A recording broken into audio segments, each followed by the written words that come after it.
Hi friends, నా పేరు రంగా. మీరు చూస్తున్నారు MSD track in Telugu. Friends, ఇవాళ వీడియో ఏంటంటే జీడిఎస్ పోస్టులకు సంబంధించింది.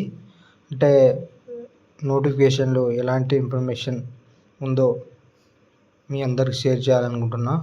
అంటే చాలామందికి పోస్టు ఏ విధంగా ఉంటుంది, ఎన్ని పోస్టులు ఉన్నాయి, ఎవరు ఎలిజిబుల్ దీనికి అని చాలా డౌట్స్ ఉన్నాయన్నమాట. ఆ డౌట్స్ మొత్తం ఈరోజు ఈ వీడియోలో తెలుసుకుందాం. ఫ్రెండ్స్, మీరు గూగుల్లో పోయి జీడిఎస్ ఆన్లైన్ కొట్టంగానే మనకు ఈ వెబ్సైట్ అనేది ఓపెన్ అవుతుంది. ఈ వెబ్సైట్ మీద క్లిక్ చేయగానే మనకు హోమ్ పేజ్ అనేది ఇట్లా ఈ విధంగా అనేది ఓపెన్ అవుతుంది.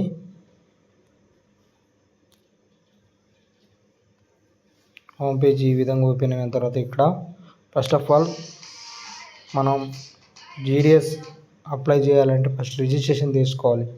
రిజిస్ట్రేషన్ అయిన తర్వాతే మన అప్లికేషన్కి ఎలిజిబుల్ అనేది ఉంటుంది అన్నమాట. ఇక్కడ చూసినట్టయితే మన ఇండియాలో ఉన్న స్టేట్స్ అన్నీ ఇక్కడ హోమ్ పేజ్లో డిస్ప్లే ఉంటాయి అన్నమాట. ఈ రిజిస్ట్రేషన్ ప్రాసెస్ ఎట్లా అప్లై చేయాలి అనేది మనం దానికి ఒక సెకండ్ వీడియో అనేది చేయాలనుకుంటున్నా. కాబట్టి మనం ఫస్ట్ అయితే ఈ జీడిఎస్ సంబంధించిన నోటిఫికేషన్ గురించి పూర్తి వివరాలు అనేది ఇప్పుడైతే తెలుసుకుందాం. ఇక్కడ చూసినట్టయితే ఫ్రెండ్స్, ఇండియన్ పోస్టల్ సర్కిల్ నుంచి మనకు జీడిఎస్ పోస్ట్ అనేది రిలీజ్ అయినాయి. ఇక్కడ చూసినట్టయితే 422 పోస్టులు, 422 అనేది 44,228 పోస్టులు అనేది ఇండియన్ పోస్టల్ సర్కిల్ నుంచి మనకు రిలీజ్ అవ్వడం జరిగింది. అయితే ఈ పోస్ట్ డేట్ వచ్చేసి ఎప్పుడు అంటే 15వ తారీఖు 7వ నెల 2024 ఆ రోజున మనం ఆన్లైన్ అనేది చేసుకోవచ్చు అన్నమాట. టోటల్ వెకేషన్ వచ్చేసి ఇందాక చెప్పినట్టు 44,228 పోస్టులు అనేవి ఈ పోస్టల్ డిపార్ట్మెంట్ని రిలీజ్ అవ్వడం జరిగింది. Indian postal service has given employment notification for the recruitment of. కాబట్టి దీనికి ఎవరు ఎలిజిబిలిటీ అనేది కూడా చూద్దాం. అప్లికేషన్ ఫీజు వచ్చేసి ఫర్ అదర్ క్యాండిడేట్ అంటే ఓసీ, ఓబీసీ వాళ్ళకైతే 100 రూపాయలు అనేది అప్లికేషన్ ఫీజు అనేది ఛార్జ్ చేస్తున్నారు. SC, ST, PWD, female, trans women's క్యాండిడేట్స్కి అయితే ఎలాంటి అప్లికేషన్ ఫీజు అనేది లేదు. పేమెంట్ మెథడ్ వచ్చేసి మనం క్రెడిట్ కార్డు ద్వారా చేయొచ్చు, డెబిట్ కార్డు ద్వారా అయినా చేయొచ్చు, మరియు నెట్ బ్యాంకింగ్ ఫెసిలిటీ మరియు యూపీఐ అంటే ఫోన్పే, గూగుల్ పే ద్వారా కూడా మనం అనేది ఈ పేమెంట్ అనేది అప్లికేషన్ ఫీ అనేది పే చేయొచ్చు. ఇక్కడ చూసినట్టే ఫ్రెండ్స్, మనకు ఇంపార్టెంట్ డేట్ వచ్చేసి సార్ చూసుకుందాం. ఇంపార్టెంట్ డేట్స్ ఏంటో మనం స్టార్టింగ్ డేటు అప్లికేషన్ అంటే రిజిస్ట్రేషన్ సబ్మిషన్ ఆన్లైన్ అప్లికేషన్ 15వ తారీఖు నుంచి అనేది స్టార్ట్ అనేది అవ్వడం జరిగింది ఫ్రెండ్స్. లాస్ట్ డేట్ వచ్చేసి మనకు 5వ తారీఖు 8వ నెల 2024 అంటే దాదాపుగా మనకు 20 డేస్ అనేది ఈ అప్లికేషన్కి టైం అనేది ఇవ్వడం జరిగింది. మనం date for edit correction window అంటే ఇప్పుడు మనం ఎలాంటి అప్లికేషన్లో ఎలాంటి మిస్టేక్ చేసినాం అనుకో, మనం 6వ తారీఖు నుంచి 8వ తారీఖు మధ్యలో అనేది ఆ కరెక్షన్ అనేది చేసుకోవచ్చు ఫ్రెండ్స్, ఎలాంటి మిస్టేక్ చేసినా కూడా.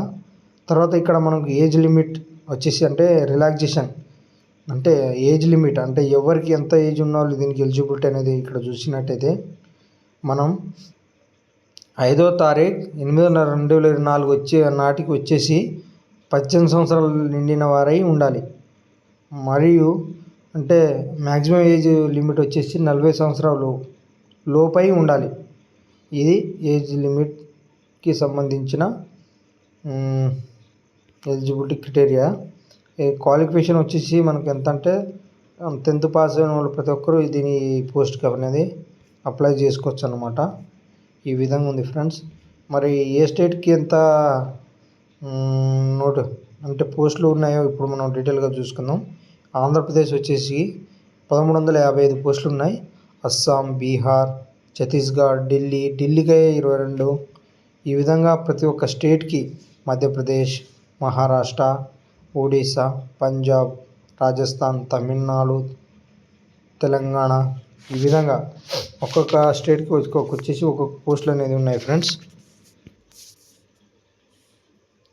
మన తెలంగాణ వచ్చేసి ఎన్ని పోస్టులు ఉన్నాయంటే 981 పోస్టులు అనేది ఉన్నాయి. ఉత్తరప్రదేశ్కి అయితే బాగానే ఉంది, 4588 పోస్టులు ఉన్నాయి. వెస్ట్ బెంగాల్, ఉత్తరాఖండ్ ఈ విధంగా ఉంది. మన నోటిఫికేషన్ డీటెయిల్స్ ఒకసారి చూసుకుందాం. నోటిఫికేషన్ అయితే మనకు ఎప్పుడు వచ్చిందంటే గవర్నమెంట్, ఈ నోటిఫికేషన్ ఎక్కడి నుంచి అంటే government of India, ministry of communication, department of postal అనే డిపార్ట్మెంట్ నుంచి మనకైతే ఈ నోటిఫికేషన్ అనేది రిలీజ్ అవ్వడం జరిగింది. దీని ద్వారా మనకు 2 పోస్టులు అనేవి ఉన్నాయి. Branch post master, assistant branch post master అనేవి 2 పోస్టులు అనేవి ఉన్నాయి. చూసుకోవచ్చు మనం ఇక్కడ. తర్వాత ఈడకు వచ్చేసి మనం కింద పోయినట్టయితే స్క్రోల్ చేసినట్టయితే ఎన్ని పోస్టులు ఇంకో ఇక్కడ రెండు టైప్స్ అంటే ఇందాక చెప్పినట్టు బీపీఎం పోస్టు, ఏబిపిబిఎం అంటే అసిస్టెంట్ అనేది మనకు చూసిన సాలరీ ఇక్కడ ఉంది. పీపీఎం పోస్ట్కి వచ్చేసి 12,000 నుంచి 29,381 అనే సాలరీ మనీ అనేది సాలరీ ఇవ్వడం జరిగింది.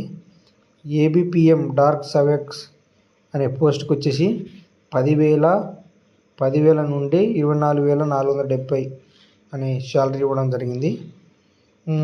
ఇందాక మన వీడియోలో చూసినట్టుగా ఏజ్ లిమిట్ వచ్చి 18 నుంచి 40 సంవత్సరాల లోపు ఉండాలి. తర్వాత రిలాక్సేషన్, ఏజ్ రిలాక్సేషన్ అనేది ఏ విధంగా ఉండాలో క్యాస్ట్ వైజ్గా ఇక్కడ ఇవ్వడం జరిగింది. అంటే షెడ్యూల్ క్యాస్ట్, షెడ్యూల్ ట్రైబ్ వాళ్ళకి అయితే, ఎస్సీ ఎస్టీ వాళ్ళకి అయితే 5 years ఏజ్ రిలాక్సేషన్ అనేది ఉంది. అదేవిధంగా other backward classes OBC 3 years, economically weaker section వాళ్ళకి ఎలాంటి ఏజ్ రిలాక్సేషన్ అనేది లేదు. పర్సనలీ విత్ డిజబిలిటీ అంటే పీడబ్ల్యూడి వాళ్ళకి అయితే 10 years ఉంది. అదేవిధంగా ఓబీసీ వాళ్ళకి, డిజబిలిటీ ఎస్సీ ఎస్టీ వాళ్ళకి 15 సంవత్సరాలు అనేది ఉంది. ఈ విధంగా మనం ఏజ్ రిలాక్సేషన్ అనేది చూసుకోవచ్చు. అదర్ క్వాలిఫికేషన్ ఏ విధంగా ఉండాలంటే కంప్యూటర్ అయిపోయి ఉండాలి, సైక్లింగ్, లివింగ్, ఈ విధంగా అదర్ క్వాలిఫికేషన్ అనేది ఇక్కడ చూసుకోవచ్చు. మనం ఏ విధంగా అప్లై చేయాలో నేను నెక్స్ట్ వీడియో చేద్దాం అనుకుంటున్నాగా. ఇలా గ్రేడ్ పాయింట్లు చూడండి ఫ్రెండ్స్.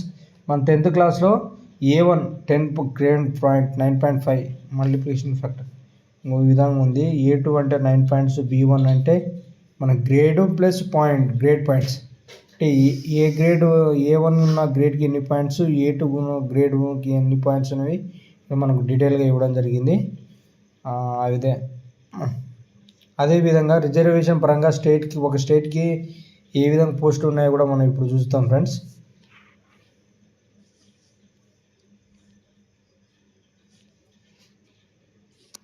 అంటే మనకు తెలంగాణ, ఇప్పుడు ఆంధ్రప్రదేశ్ వాళ్ళకి అంటే ఓబీసీ వాళ్ళకి ఎంత, ఓసీ వాళ్ళకి ఎంత, ఎస్సీ వాళ్ళకి ఎంత, ఎస్టీ వాళ్ళకి ఎంత, ఈడబ్ల్యూహెచ్ వాళ్ళకి ఎంత, పీడబ్ల్యూడి వాళ్ళకి ఎంత అనేది ఇక్కడ ఒకసారి చూద్దాం. అలాగే ఏ లాంగ్వేజ్ వచ్చి ఉండాలి కూడా చూద్దాం. ఆంధ్రప్రదేశ్ తెలుగు లాంగ్వేజ్ ఎన్ని పోస్టులు ఉన్నాయంటే 600, మొత్తం వచ్చేసి మనకి ఇక్కడ పోస్టులు ఉన్నాయంటే 1355 పోస్టులు అనేవి ఉన్నాయి. అదే యూఆర్ఓ వాళ్ళకి వచ్చేసి 656 పోస్టులు, ఓబీసీ వాళ్ళకి 200 పోస్టులు, ఎస్సీ వాళ్ళకి వచ్చేసి 177 పోస్టులు, ఎస్టీ వాళ్ళకి వచ్చేసి 88 పోస్టులు, ఈడబ్ల్యూఎస్ ఈ విధంగా పోస్టులు అనేది కేటగిరైజేషన్ చేయడం జరిగింది. అంటే కేటగిరైజేషన్ అంటే రిజర్వేషన్ పరంగా ఒక్కొక్క క్యాస్ట్కి ఎన్ని పోస్టులు ఉన్నాయి ఇక్కడ క్లియర్గా మనకి ఇవ్వడం జరిగింది. అస్సాం ఒకసారి క్లియర్గా చూడండి. Assam, Bihar, Chhattisgarh, Delhi, Maharashtra, north eastern, OBC, Punjab, Uttar Pradesh, Rajasthan, west Bengal, Telangana ఇక్కడ మనకి వచ్చేసి చూడండి. తెలంగాణ వాళ్ళకి యూఆర్ వాళ్ళకి 454 పోస్టులు ఉన్నాయి. ఓబీసీ వాళ్ళకి 200 పోస్టులు, ఎస్సీ వాళ్ళకి 445 పోస్టులు, 145 పోస్టులు, ఎస్టీ వాళ్ళకి 54 పోస్టులు ఉన్నాయి. ఈ విధంగా క్యాస్ట్ వైజ్ పోస్టులు అనేవి కేటగిరైజ్ చేయడం జరిగింది. టోటల్ పోస్ట్ వచ్చేసి ఇక్కడ చూసినట్టయితే 44,228 పోస్టులు అనేది ఇవ్వడం జరిగింది.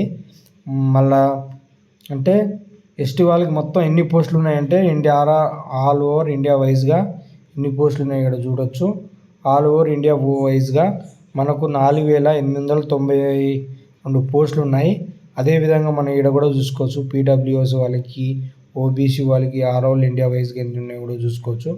ఓబీసీ వాళ్ళకి అయితే 8000 పోస్టులు ఉన్నాయి. ఓఆర్ వాళ్ళు అంటే అదర్గా అంటే ఓసీ వాళ్ళకి వచ్చేసి మనకు 19822 పోస్టులు అనేవి ఉన్నాయి. ఈ విధంగా మనకు state wise, caste wise post అనేది కేటగిరైజ్ చేయడం జరిగింది. ఫ్రెండ్స్, నేను నెక్స్ట్ వీడియోలో మీకు ఈ నోటిఫికేషన్ అంటే రిజిస్ట్రేషన్ ఎట్లా చేయాలి, అప్లికేషన్ ఎట్లా అప్లై చేసుకోవాలనేది క్లారిటీగా మీకు ఆ వీడియో అనేది నేను మీకు చెప్తాను ఫ్రెండ్స్. ఇవి అంటే స్టెప్ బై స్టెప్ ఎట్లా చేయాలి ప్రాసెస్ అనేది డీటెయిల్గా మీకు నెక్స్ట్ వీడియోలో చేయాలనుకుంటున్నా. నా వీడియో కనుక మీకు నచ్చినట్టయితే ఫ్రెండ్స్ ఒక లైక్ చేయండి, అలాగే సబ్స్క్రైబ్ చేసుకోండి, ఛానల్ని ఎంకరేజ్ చేయండి ఫ్రెండ్స్. మీ ఫ్యామిలీ మరియు ఫ్రెండ్స్ రిలేటివ్ ఎవరికైనా తెలియకపోతే ఈ ఇంపార్టెంట్ ఇన్ఫర్మేషన్ని అంటే ఇన్ఫర్మేటివ్ ఇన్ఫర్మేషన్ని మీ ఫ్రెండ్స్కి ఫ్యామిలీకి షేర్ చేయండి. Thank you.